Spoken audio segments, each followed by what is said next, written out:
It's the sound of ideas from IdeaStream Public Media. I'm Anna Huntsman, in today for Stephanie Haney. Thanks for joining us. It's 2026, and the political world order has already seen major change, as just days ago, U.S. forces captured former Venezuelan President Nicolas Maduro and his wife during a military raid on the country's capital, Caracas. The implications of this attempted regime change are still unclear. President Donald Trump claimed Saturday that the U.S. intends to, quote, run the country until a transition of power can take place. Currently, Maduro's vice president, Delcy Rodriguez, is in charge. The White House is facing condemnation from legal experts and Democrats who argue the moves were conducted without congressional or United Nations approval and violate U.S. and international law. Today, we're going to talk about Venezuela and look ahead to the year in politics. On a state level, Ohio has major races on the 2026 ballot, from a governor's race without an incumbent to an open U.S. Senate seat that could be one of the most closely watched races in the country. We also will see Ohio's newly drawn congressional map in play. And on a national level, after starting 2025 with over 50% approval in what President Trump deemed a mandate from voters going into his second term, he ended the year hovering around 42% approval. Experts note tariffs, the economy, and rising costs of health as some of the major issues voters care about. The party in power historically has an uphill battle in midterm elections. Could 2026 change Republican control of the three branches of power? Joining me in studio for this heavy and big conversation is Dr. Tom Sutton, Professor Emeritus of Political Science, formerly with Baldwin-Wallace University. Thanks so much for being here. Good morning, Anna. Good to be here. We also have Rob Walgate, President of the American Policy Roundtable, a conservative-leaning think tank. Thanks so much for being here. Thanks for having me.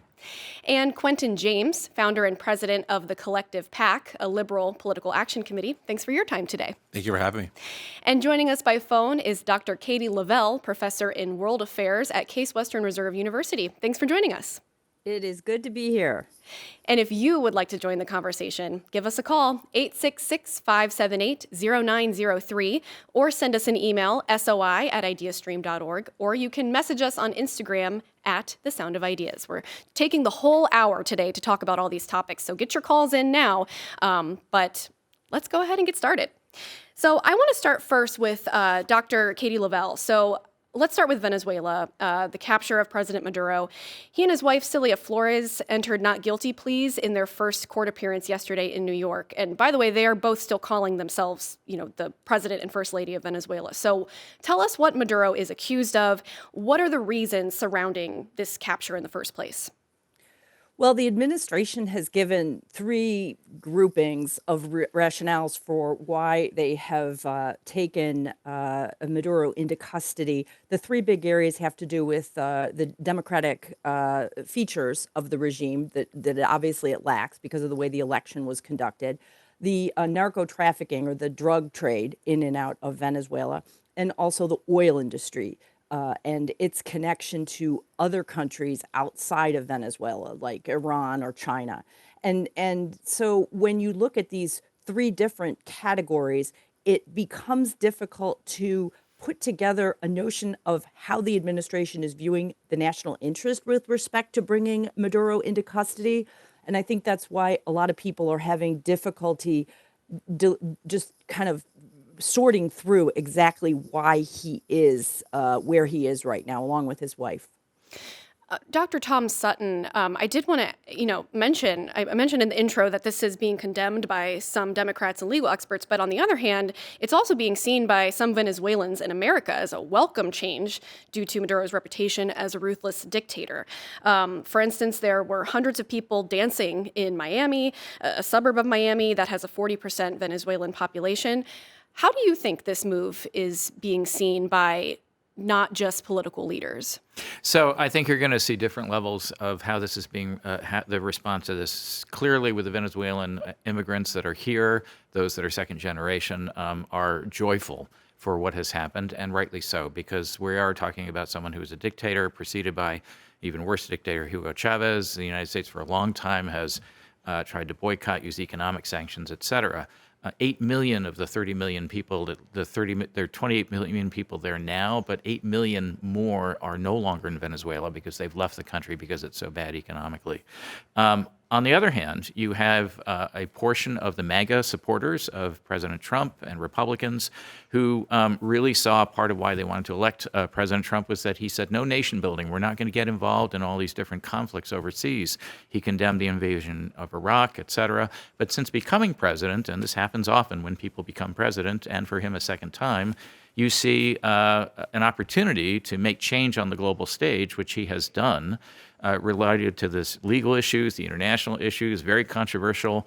But one thing we do know very clearly about President Trump is A, there's no hidden agendas, and B, when he decides he wants to do something, he doesn't ask for permission. Yeah, Rob, what's your take on that? Because, Tom just mentioned this pledge to be America first and not entangle the U.S. in foreign wars and nation building. So being with this conservative think tank, what's your take? Well, my take is I think Tom and Katie could probably write a curriculum because this could be a college level class that could take a semester. It's going to be much deeper than a 50-minute conversation, that's for sure. But I think when you look at it, I think it's important that everyone reads, as Katie highlighted, the arrest warrant, what that looks like, what are the reasons for it. And as Tom mentioned, there's people in Venezuela that are excited and happy about this, but there is a contingent of folks that say, hey, why are we being involved? Why are we going there? It's interesting to see the politics of it all because there is a dynamic of people in the United States that have been screaming no kings and they don't want fascists. And here you have the removal of one or the attempt to remove one. And I think when you look at the grand scheme of things, the fact, I think we can sit back and all say, wow, the amazement of the American military that they were able to pull off what they pulled off in another country, flying below the radar and doing things. I think that's making people around the world take notice and say, what are they capable of? And as you highlighted, what is Donald Trump going to do? But there is a faction, there is a contingent of folks that are saying, listen, we don't want involved in any of that. I'm curious to see how it plays out, though, as far as this attempted regime change, because we haven't really totally seen that yet, right, Rob? Yeah, it's tough. I mean, when you turn it over to the people, what happens? And when you look at the track record throughout history, it hasn't been a perfect record of other countries. When you said, okay, we're going to do this, and then we're going to leave, how are you going to do it? Now, Venezuela is a little different. When you look at the trillions and trillions of dollars of oil that they are sitting on, if they want to implement something and put together a government ran by the people, and you were able to understand that there's going to be no dictators that come in or no people that are self-serving come in, but that's a lot easier said than done. So it's going to play out. And I think we do also have to take a look at U.S. law and how that applies to what we've done. International law is not going to trump U.S. law in these situations. So the charges that are being made, how is that going to play out in the court? When you look at Supreme Court precedent through the years, I think there is going to be a case that they're going to lean on to try and convict. Yeah, I guess what I was trying to point out is the vice president of Venezuela is currently in power, or is the U.S. running the country? Quentin, I did want to get you into the conversation. What is your take on all this? I mean, count me in the crowd of folks who are very concerned right now. I think there are a few issues here. We mentioned the laws that Maduro is being accused of maybe breaking. I think we got to step back before that and ask, did the president break the law? Right? The Constitution gives Congress the power to declare war, not a president. And this was an act of war to go and to invade a country, to bomb civilians potentially, and bring a head of state to the United States. And so which laws outweigh the other laws, right? Maybe Maduro did commit some break the law on some issues. But again, I think the constitutional question here trumps that. I think the other problem here, again, is looking at Trump versus the United States, that case in which President Trump fought for immunity, right, for acts as a head of state. Does that law now apply to Maduro? And so, again, I think there are a lot of legal questions here that a lot of us are really concerned about, not even the politics of it. Does the president have the ability to just invade countries and bring heads of states to the United States? And if so, why not other folks, right? Why not Putin? Why not folks in China? I think the question opens up a Pandora's box of where does it stop? Yeah, I think the commander-in-chief, he takes the oath to protect American citizens. And I think when we look at the previous commander-in-chief, I'm not sure their view of this was any different. Obviously, they didn't go into Venezuela and take him out. They did have a bounty on his head, right? They did say, hey, this is how we feel about it, and we're fine if someone else does it, but we're not going to do it. So I don't think there's much difference in the opinion of the administration of Maduro from the Biden administration to the Trump administration. Obviously, the big difference is Donald Trump's administration went into another country and did that. 866-578-0903 is the number to call if you want to get in on this conversation. Maybe you have a question for one of our panelists about the ongoing situation in Venezuela. Maybe you have a comment. What do you think about this? 866-578-0903 is the number to call, or email soi@ideastream.org. Katie, I want to get back to you. This has been brought up a little bit, but it's also something I've been seeing a lot. I'm curious your thoughts on what do you think about whether this act of going into Venezuela and taking Maduro and his wife, does it open it up to other countries to follow Trump's lead? Yeah, I think that's where a lot of international relations experts have concern. So the CIA coined a term called blowback. Blowback is the whole concept that the government does something or engages in a military action or covert otherwise, and then years later, there are consequences that become very difficult to deal with, but maybe weren't apparent when the initial incursion occurred. So I think the main areas where people are concerned have to do with Taiwan. Could Xi Jinping look at Taiwan and say, we can do something similar? We could bring the leader into custody. People are concerned about Greenland for just because the administration's been talking about Greenland, members of the administration. I think people are very concerned about the escalation of troops that would be necessary in places like Iran or Nigeria, where the administration has made statements and either this administration or another administration could do something. So the initial act, as Rob pointed out, of the American military's expertise in conducting an operation like this is unquestioned, and our military is unparalleled for something like this. The real issue then becomes, after it happens, what once that government or whatever entity is in control tries to actually do something with that oil, who is going to defend it? So we have examples, like you say, in Angola. Is a great example where you had Cuban troops guarding oil resources from American oil companies. You have all these different crisscrossed relationships in international affairs. But to get back to the issue of Ohio, do people in Ohio actually want people who serve in the military from here to go and be conducting these kinds of operations? Because as we say, in the long term, they can come back and have consequences that our children and generations to come will have to deal with. I want to get to a couple comments that we've received so far via email. From Mike. Trump's actions in Venezuela prove he is really the Putin of the Western Hemisphere. That's Mike's point of view. We also got an email from Kathy. It is curious because there is no regime change. Trump is going to keep this regime with a leader that bows to him to take the oil and the gold. Tom, any thoughts on that and whether this really is going to be a regime change, or is this really about oil? Well, I think one step in this is that the fact that he went with the vice president and said, we're going to work with the vice president becoming president, which has now happened in Venezuela, as opposed to supporting Maria Machado, who had won the Nobel Peace Prize and was part of the opposition lead, Rodriguez, who was the candidate who won the election but apparently did not win the election according to Venezuelan standards. Basically, Maduro came back in.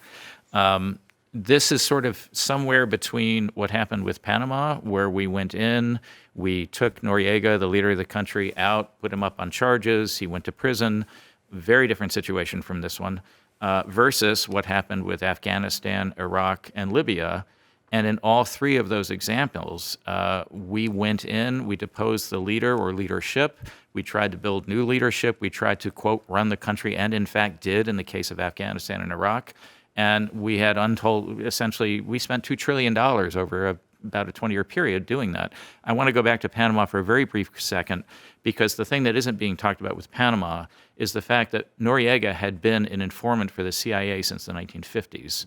When he rose in the government and then became the leader in 1981, he was put on the CIA payroll in 1971, but it was when he got involved in drug interdiction to the point where even the CIA said this is too much, and George H.W. Bush, the former head of the CIA in 1975, who knew all about this, was the one who in 89 then said, enough is enough. We're going to go in. We're going to get rid of him. But we did not try to change their government. We did not try to put in a new leader. And Panama was the home of the Panama Canal, which we had leased. We had given it up under the Carter administration to Panama, but it had a strategic value to us that is quite different from what we're talking about with Venezuela and the oil. Go ahead, Ron. No, I was just, and in the situation in Panama, they hadn't had an election where someone else would have won, and that being the major difference. You have the Venezuela people that said, "Hey, this is who we want as a leader," and then, as I think, basically picked the election and said, the "No, it's still Venezuelan me." standards weren't met for whatever reason. Yes. Okay, I'm going to ask kind of something that's been on my mind. Of I'm hearing you all say kind of he was a dictator and he didn't, lawfully win this election, but disagreeing maybe about how the U.S. should have played a part in that. So I guess, does anyone want to say what would have been a better way to go about this? What is something that people would have more people, I guess, would have wanted this to play out? I don't know. It's kind of an off the wall question here, but I'm just wondering what, I've heard from, Democrats, legal experts that yes, this is a bad guy, but what would be the other option here? Tom, Quentin, I don't know. If you go back to the old quote of Thomas Jefferson, the tree of liberty must periodically be watered with the blood of patriots.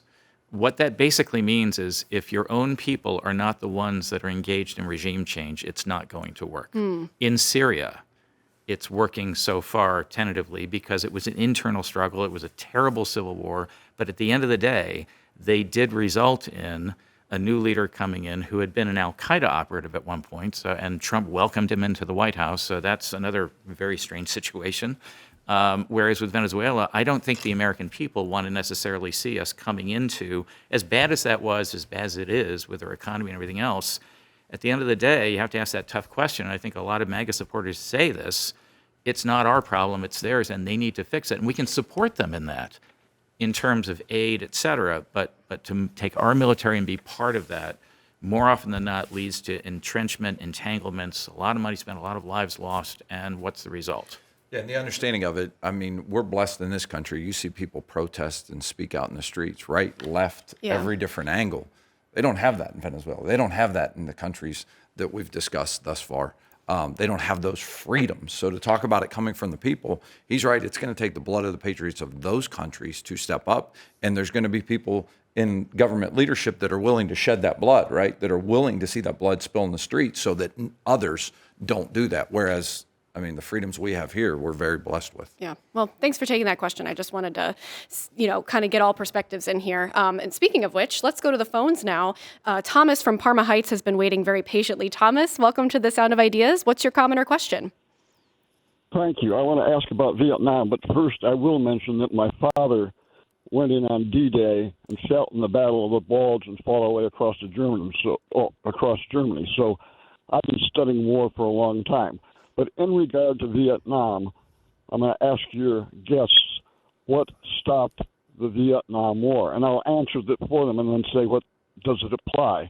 What stopped the Vietnam War? As in 2026, that year was crucial, and it was when Congress voted to cut off the funding for Vietnam. This is 2026. That's the topic of your program this morning. So is that the question? Yeah. Can we vote to cut off the funding for this violation? Thanks for that question, Thomas. Quentin, did you want to take this one? I think the money is a really important point. Just to talk about that, we just passed the largest defense bill in U.S. history since the height of World War II, right? And so I think spending is increasing, which again gives incentive possibly to engage in conflict that may not be the most important to the American people right now. And so I do think we are maybe aligning ourselves in a position where we're going to be stretching ourselves out on the world stage. And the question is, does the American people, do Ohioans want to see us do that? Let's get to a couple other comments here. I'm scrolling through because, shocker, we're getting a lot of emails about this obviously huge topic. From David, says, I see the Trump administration's actions in more than just Venezuela. Trump's use of military force at home and around the world is illegal and often immoral, and I have lost all trust in anything that Trump and his supporters do. That is David's point of view. From Marvin, does anyone know how Venezuelan law determines if or when Maduro ceases to be president? I'm assuming his physical removal doesn't automatically strip him of the presidency by law. Does anyone know the answer to that question? He ignored Venezuelan law to stay in power. So that, I think that's one of the big points, is the Venezuela law doesn't really apply when there's a dictator in who's going to ignore that law to begin with, and his regime. And that's part of the concern that people have raised if this same administration is in power in Venezuela. Anybody else have thoughts on that? Or I don't know Tom? the detail. I might defer to Katie on this one.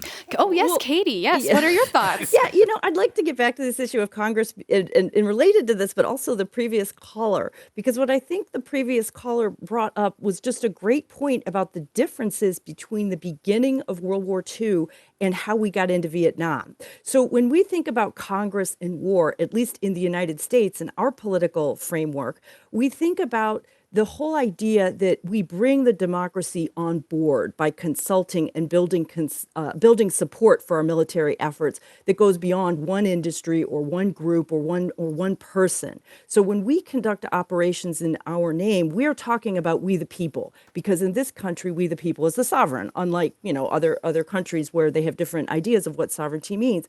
So I think the issue here is that in World War II, we did have a declaration of war. We did have Congress coming on board. And in Vietnam, we didn't have the same. It came gradually with different mixed motives and different understandings over the years. And so trying to understand what's going on here becomes meaningless when we don't have all of our democratic institutions on board. Because I think, as Rob and some other people have pointed out, this is not necessarily a partisan issue. There are Republicans who are very supportive. There are factions in the United States and American politics who are very supportive, but there's also groups that won't benefit. And there's also Republicans who are not happy. So I think that we have to move. It's very difficult to try to build consensus in this country, very difficult to try to talk across party lines. But it's more important right now than ever for us to talk about what we want as a nation in terms of our future in the world, and try to incorporate groups of people who will bear the price going forward for what we're going to do. And we do want to get to the other part of this conversation, which is talking about the future and 2026 and the midterms and looking ahead to all of the election things this year. So before we end this conversation about Venezuela, though, I did want to include one more email from Linda, who says, today is January 6th, the 5-year anniversary of the Capitol attack by Trump's followers. And she's saying the attack on Venezuela was successfully diverted attention. So going to leave it there with Linda's comment. And we are going to take a quick break, but don't go anywhere, because we're going to continue this conversation. We're going to talk about Trump's first year in office. We're going to talk about Ohio politics right here on The Sound of Ideas. I'm Anna Huntsman, in for Stephanie Haney. We'll be right back. You're with The Sound of Ideas from IdeaStream Public Media. I'm Anna Huntsman, in for Stephanie Haney. Thanks so much for spending the hour with us.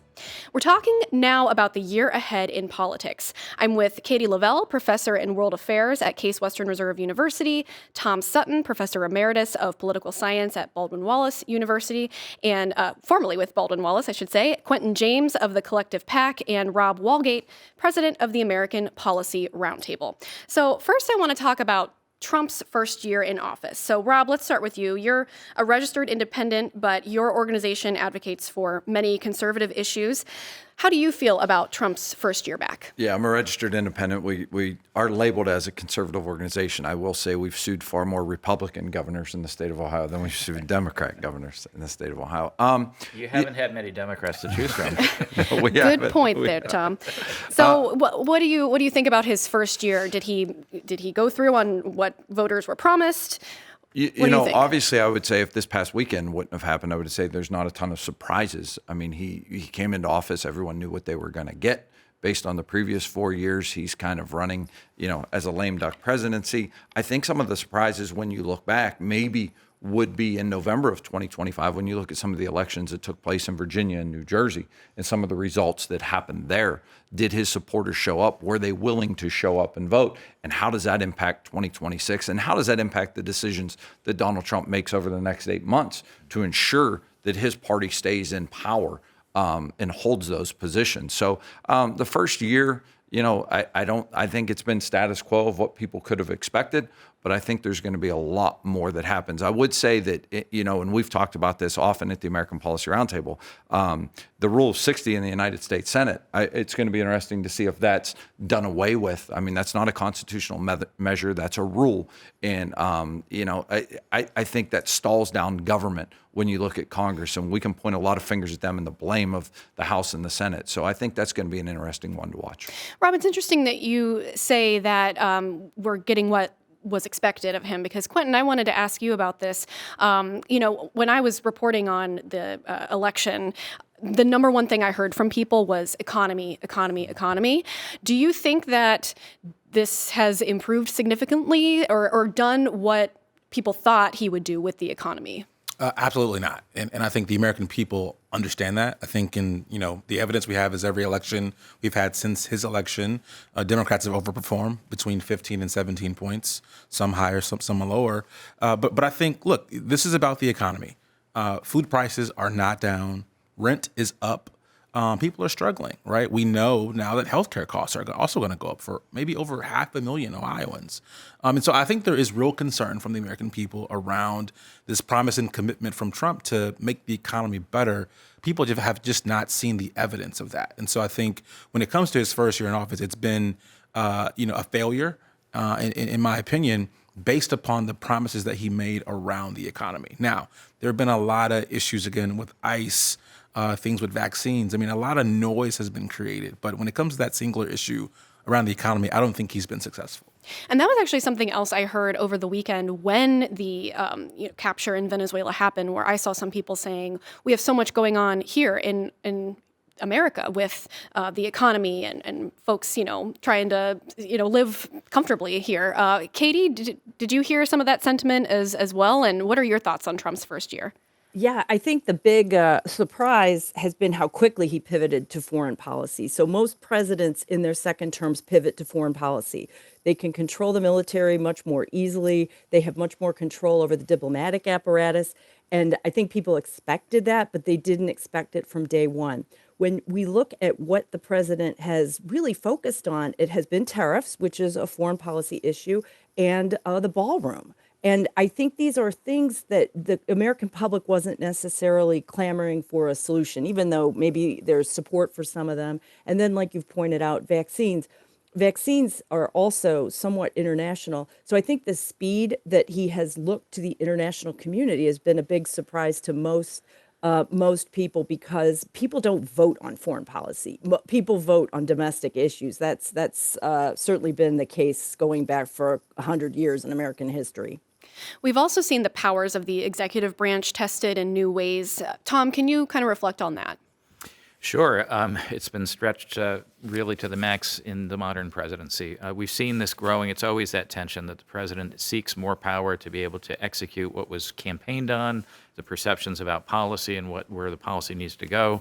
But in this administration, more has been done to essentially ignore, flaunt, or break the rules and constitutional principles by which the presidency is supposed to operate. Now, the Supreme Court's helped with that by essentially ruling the unitary theory of presidential control, saying that independent commissions, really, you can hire and fire people. They were intended to be protected from that kind of political pressure because of their regulatory powers, FCC and some of the others. And Trump said, no, I am the president, and therefore I can hire and fire people on these different commissions, even up to the Federal Reserve, which is a whole other question. Let's look at what's happened with the budget and what happened with the creation of DOGE and bringing in Elon Musk. And we talked earlier about foreign policy. Well, there are a lot of Americans who vastly overestimate how much we spend on foreign aid and what it does in terms of diplomatic relations. That was one of the first things to be completely dismantled, the Agency for International Development. And it's having ripple effects across the world. So I would say that with his, again, to Rob's point and others, there's been no secrets. He said, "I'm going to handle immigration. This is what we're going to do." The numbers are amazing in terms of the drop in immigration, the number of people deported. Using a quota system, which is creating its own problems. The business communities are starting to push back. That may put some halt to that. And then in terms of domestic policy, the dismantling of the education department, don't put all that on Trump. Republicans, since the Carter administration, when it was created, have been running against the education department and trying to dismantle it from then to now. So that's a long-term policy goal that he is finally implementing. Rob, yeah, go ahead. And I think maybe some people underestimated how immigration would have been handled when it comes to ICE, maybe at the speed of it. But I don't think it's any secret that that's one of the reasons Donald Trump won in 2024 was the fact of immigration and the wide open borders and so many people coming here that we didn't know who really was here. The people said, okay, we're going to elect Donald Trump. And that was one of the main reasons. Now, I'm not sure they realized how he was going to go about handling getting rid of some of those folks that were here. But make no mistake, he said it. I just don't think many people heard it Rob, or realized. that is exactly what I was going to ask you, was about immigration. So you read my mind. What do you think, though? Is this an area where he's seen support from voters? Well, I think he's seeing support in the sense of when you look at 2020 and you look after COVID and you look at the wide open borders and who is coming and why are they coming and the videos that everyone saw. Listen, we live in the greatest country in the world.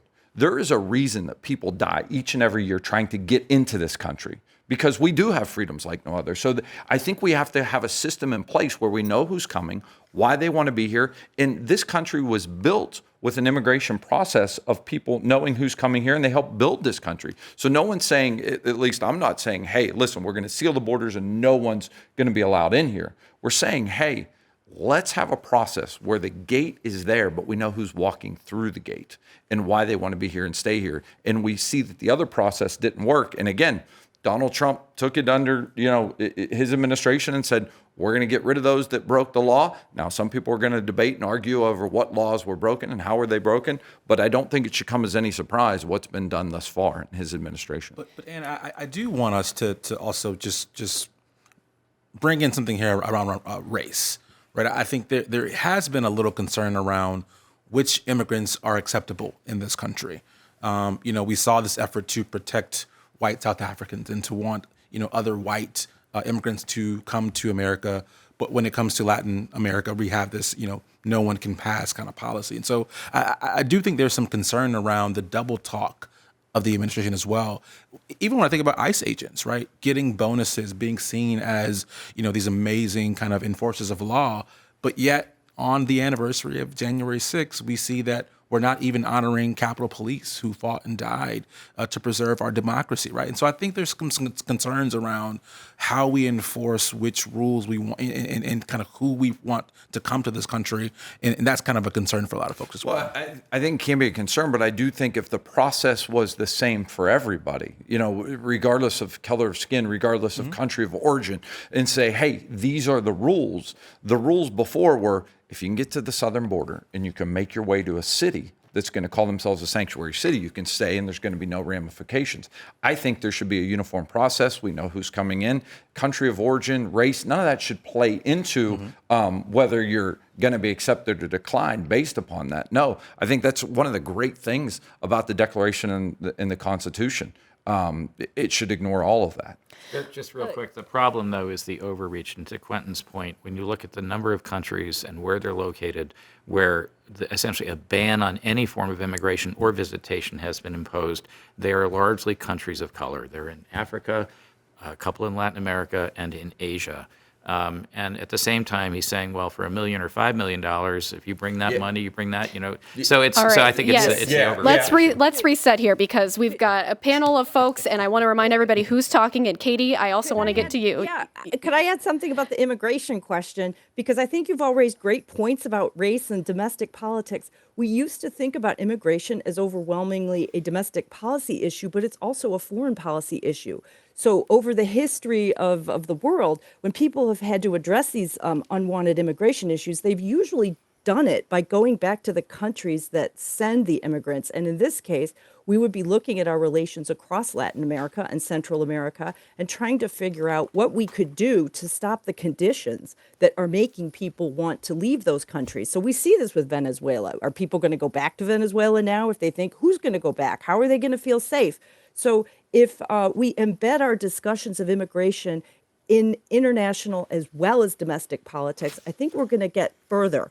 It makes a lot of the unanswered questions about our incursion in Venezuela much more important, because these relationships with Colombia and Mexico and in between are all interconnected. But I think that it's really important to consider the international dimension as well as how we operate in our domestic politics. That is Katie Lovell, professor in world affairs with the Department of Political Science at Case Western Reserve University. We're also here in studio with Tom Sutton, professor emeritus of political science, formerly at Baldwin Wallace University, Quentin James, founder and president of the Collective PAC, and Rob Walgate, president of the American Policy Roundtable. We've been talking a lot about Trump's first year and national issues. Let's go ahead and get into the discussion. It's a huge election year in Ohio as well.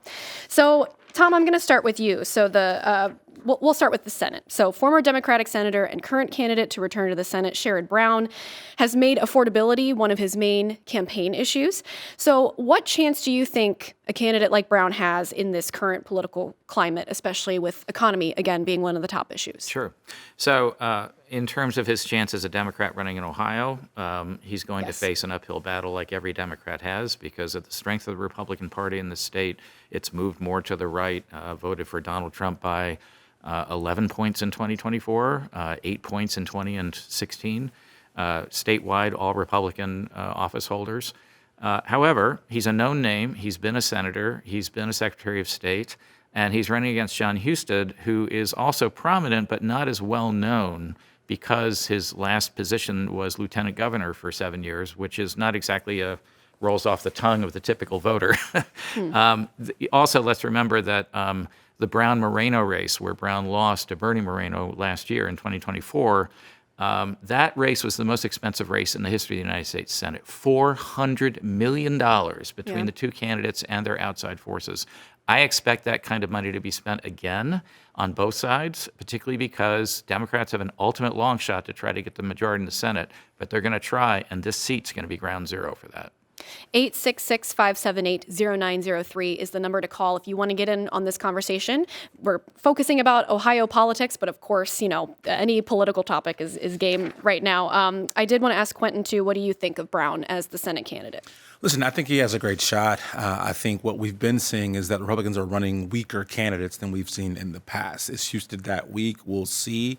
But again, Sherrod Brown ran 4 points ahead of Democrats nationally, even in Ohio. And so what does that mean when we've seen a 15-point kind of surge in Democratic performance across the country? Does that matter in Ohio? I think if anyone has a chance to win statewide, it would be former Senator Brown. Rob, how do you think that Brown's opponent, former Lieutenant Governor Jon Husted, how do you think he's done so far in the Senate, and what are his chances against Brown? I think this race is going to be highly contested, like Tom and Quentin mentioned. I mean, when you look at Sherrod Brown, it'd be interesting to run the numbers if he has received more votes in the history of Ohio politics than any other person.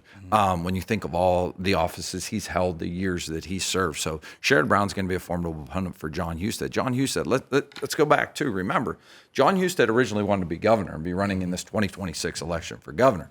He was appointed to fill J.D. Vance's seat when he became the vice president, but that was done because in the background, everybody knew Vivek Ramaswamy wanted to be the governor, and how bad of a primary or ugly a primary was that going to get? Because you had Dave Yost, who the Republicans in Ohio kind of pushed to the side and said, we're going to endorse Vivek over a year before the primary would even be happening. So I think behind the scenes, behind closed doors, the Ohio Republicans do have some unanswered questions, and you do have a governor in Mike DeWine. Remember, Mike DeWine didn't even get 50% of the vote in the last Republican primary because you had it split between Joe Blystone and Jim Renacci. So I think there are questions there. I do think the Democrats' issue has been they haven't really developed a bench in the state of Ohio. I mean, you're looking at Sherrod Brown coming back to run to try and get his job back. So who is that bench that the Dems, I think everyone was anticipating Tim Ryan would hop in the race for governor. And that's going to be the other thing to watch. Can Sherrod Brown and Amy Acton form some kind of partnership where they can defend each other? And could Sherrod Brown, I think he's going to get a lot of votes.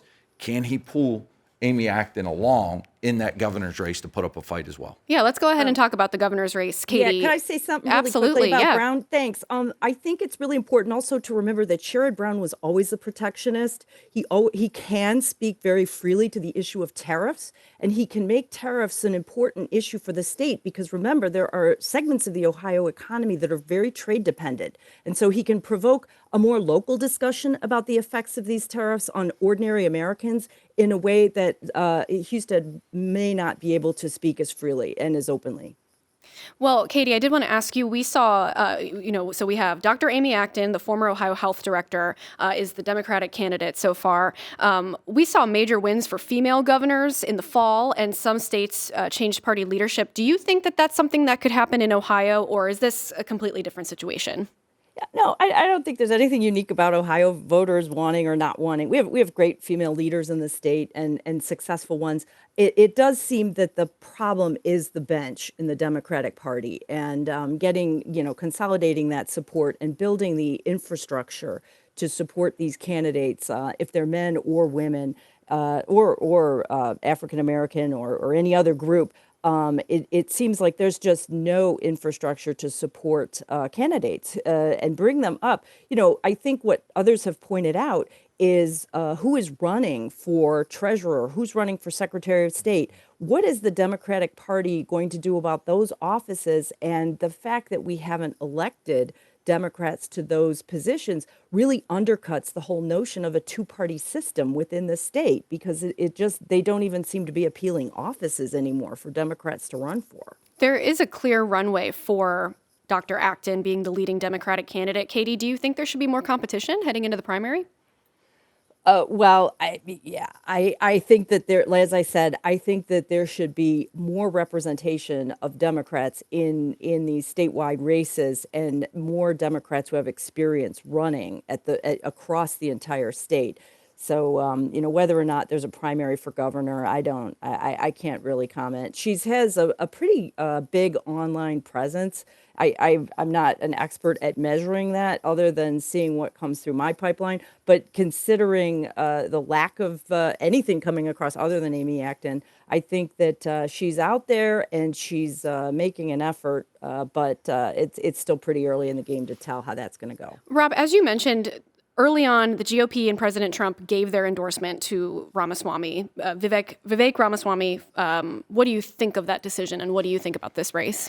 I think it came to a surprise as a lot of people, only because, Dave Yost has served admirably the state of Ohio for years and years and years. And when you look at the policy positions of Vivek Ramaswamy and Dave Yost, there's not much difference there. And it was clear that Dave Yost wanted to serve Ohioans. So he bowed out when that endorsement came from Donald Trump and others. And I think that it's going to be interesting to see how this plays out because you have Amy Acton against Vivek Ramaswamy. Presumably, I know there's other people that are running in the Republican primary, but, will Vivek Ramaswamy run and kind of talk about his causes, or will he talk about what Amy Acton did during COVID as Mike DeWine's director of health? And it's been interesting to hear Mike DeWine talk about that because he's kind of trying to take the blame for her and say, no, all those decisions rest on me, even though it was her signature that did a lot of things. I believe even on St. Patrick's Day of 2020, canceled the primary election. That was her signature. So it's going to be interesting to see those commercials and how they're ran because I have a feeling it's going to be attacking her in some of the decisions that were made as the health director of the state of Ohio during COVID, not so much promoting, Vivek Ramaswamy's never served in political office other than his time as an appointed person at DOJ. So what are those policy positions? What do they look like? It's going to be a fascinating discussion. I honestly think if Tim Ryan thrown his hat in the ring, I think this could have been the most competitive gubernatorial race in the country in 2026. Quentin, what's your take on this race? It's going to be fascinating to watch. Something I've been seeing recently is people like Nick, Fuentes saying that, this is going to be the most important race that he's watching in his kind of faction of the Republican Party. Now, does that matter for Ohio voters? We don't know. But I do think it's interesting, right, to see a candidate like Vivek, talk down the issues around DEI. But when he's attacked on his race, he's like, whoa, we need some protections here. It's like, come on, man. Like the double talk, again, is an issue that a lot of folks are watching. But again, I will say, right, as a black Democrat in this state, I do think we have some work to do on our side. I don't think Amy Acton is exciting black voters right now, and they will be critical to determining who wins this race, whether they stay at home or whether they come out and vote in full force. Rob, what do you think of the incidents of bigotry that have come to light in recent months with, as Quentin just mentioned, Nick Fuentes saying he wants to stop Ramaswamy from winning the governor's seat, and then Vice President J.D. Vance from making a presidential run in 2028? Racism and discrimination have no part. That's the unfortunate part of some of the freedoms, and people are allowed to say some things that you can just disagree with and push off to the side. Hopefully a lot of people, when that name was mentioned by you, Quentin, said who. Hopefully they don't even know who that is. Let's hope. I do want to hit on this fact, and Tom alluded to it, there haven't been a lot of Democrat governors in the state of Ohio. And I think back, when you study history, eventually there's going to be another set of Democrats that roll the statewide offices at some point. And I think back, and I think the Democrats had a good chance at that run in 2006. When you think of Ted Strickland, you think of Mark Danny, and then you think of the scandals that hit that administration. I do think they were set up for a big run in 2006, then 2010 and beyond, and that was during the Obama administration. I think they could have held those offices had those scandals not hit the way they did. Well, it's the scandals and also coming out of the Great Recession. Yeah. And certainly we saw the national, that's where the national reaction to Obama's trying to get through the Affordable Care Act, the negative reaction. This is when you had the Tea Party movement, et cetera, that all culminated in that huge win by Republicans in 2010 across the board. But I do, to your point, Rob, I see this 2026 election being more similar to 2006 than it is to 2018, though there are parallels with both. And the economy, at the end of the day, I think is going to be the driving force as to who people choose to vote for, and how those candidates need to align both Republican and Democrat here in Ohio and across the country. So, Tom, what are your predictions for the control of the Senate and the House during the midterms? And this is kind of a two-part question, but thinking also about the new the maps that were drawn. What are your thoughts? So, starting with the House, the map that was drawn for Ohio, drawn again because of the way that our reform was designed and needs to be redesigned. We essentially have two more Democratic seats that are in contention. Greg Landsman in District 1, Marcy Kaptur in District 9. There's a slew of candidates on the Republican side that are running in those primaries, including Derek Marin, who ran against Kaptur back in 24. It's anybody's guess because Kaptur has held that seat for over almost 4 decades. She's the longest-serving member of the House right now. And Landsman won in an upset in 22 and easily coasted to victory in 24. So that's at the Ohio level. At the national level, 5 seats. That's the difference right now. Mm-hmm. And it's actually down to 4 because of Taylor Greene having left Congress. So in midterms, typically the party in the White House loses seats in the House. I think that's going to happen again. I think it's probably going to be easily a 15, 20 seat difference for Democrat majority. On the Senate, Republicans are probably going to win it. I went through all the seats this morning. Democrats basically have 3 contested seats that they're trying to hold on to, including Ossoff and Georgia, et cetera, whereas Republicans have maybe 3 or 4. We might see some switch-offs. We have some open seats, 9 open seats. But at the end of the day, I think Republicans are going to hold the Senate. Katie, any thoughts from you on who will win governor and Senate, and will Congress stay Republican-controlled? I'm not able to make that particular prediction. I think the number one thing I'm watching going into the midterm elections has to do with who the president appoints to be the head of the Federal Reserve. And I know it's a little off topic from what we've been talking about, but what's important there are the 2 groups that he does seem to respond to: public opinion broadly, but also Wall Street. Where are interest rates going to fall? How independent is the Federal Reserve going to be? And looking at how much that institution can withstand the pressures of the current administration is really the top thing I'm looking for in the next 12 months. We did get an email from Jan who said, don't forget 2 great candidates for Secretary of State. There are more great candidates than Acton and Brown. So on the Democratic side there, it's Brian Hambly and Allison Russo. For the GOP, it's Robert Sprague and Marcel Stribich. Does anyone know how to pronounce Stribich? Maybe? I'm going to go with that. And sorry if I butchered your name out there. Rob and Quentin, I do want to ask you, what else are you watching out for this year? Well, I think Tom made a great point. He talked about Ossoff in Georgia. The thing about 2025 is Georgia has statewide races for other things. I think it might have been Commissioner of Agriculture or something. And a Democrat won that statewide race in Georgia in 2025. And not a lot of people took notice of that. I'm sitting there watching thinking, wow. And then when you look at, listen, it's no secret, the Attorney General in Virginia, that race, the Democrat made some pretty controversial comments via text message. He still won. You look at the New Jersey gubernatorial, the Democrats won. Democrats have overperformed continually since Donald Trump's taken office. The question becomes, will they be able to do that in 2026? And I'm watching those same seats and states that Tom mentioned. And Quentin, quickly, what's your prediction? It's more of a 2028 question. Who is the leader of the party right now? I'm not sure if it's the DNC chair. I'm not sure if it's Vice President Harris. It's definitely probably not former President Biden. Who is our leader? Is it the progressive wing? Is it the Mondanis of the party? Or is it more moderates? Is it the reemergence of a Sherrod Brown, right, and more kind of blue dog Democrats? That's the question I have, is more on the policy side versus the actual candidates. But I do think Democrats have the edge going into November. Unfortunately, we do have to end it there because we did only have 50 minutes to talk about so many topics. But I have so many thanks to our panelists today. Thank you so much for your analysis. Rob Walgate, president of the American Policy Roundtable. Quentin James, founder and president of the Collective PAC. Dr. Katie Lavelle, professor in world affairs at Case Western Reserve University. And Dr. Tom Sutton, professor emeritus of political science, formerly at Baldwin Wallace University. Thank you so much. Thank you, Anna. Thank you.